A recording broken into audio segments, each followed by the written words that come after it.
Hello दोस्तों, आज हम आपके लिए लेके आए हैं एक नई कहानी मोटिवेशनल। तो चलिए बिना समय गवाए स्टार्ट करते हैं। प्रोफेसर साहब का एक बेटा था जो कभी भी सही टाइम पे सही डिसीजन नहीं ले पाता था। इस वजह से कई बार उनकी नौकरी छूट जाती, लेकिन उसे यह बात समझ ही नहीं आती थी कि जीवन में सही निर्णय कब लिया जाए।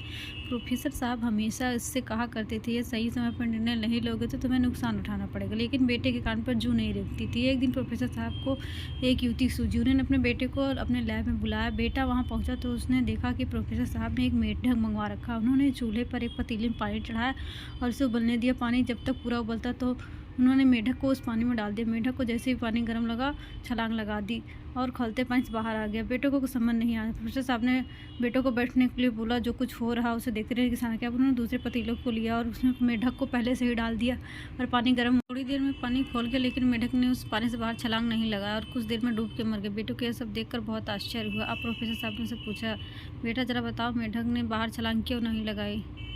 कारण है। बेटा कुछ समझ नहीं पाया। प्रोफेसर साहब ने कहा, पहले जब मेढक को खौलते पानी में डाला गया तो उसे पानी के गर्म होने का एहसास हो गया और उसने छलांग लगा दी। से पानी गर्म होने लगा। मेढक अपनी अंदरूनी ऊर्जा को खर्च कर स्वयं को उस पानी के लायक बनाने लगा। जब पानी पूरी तरह गर्म हो गया तब मेढक के अंदर इतनी ऊर्जा नहीं बची थी कि वो बाहर छलांग लगा सके, क्योंकि उसने अपनी सारी ऊर्जा खुद को पानी के तापमान के बराबर में खर्च कर दी थी। यदि पानी के गर्म होने की शुरुआत में वह मेढक सही निर्णय लेकर छलांग लगा देता तो उसकी यह गति नहीं होती।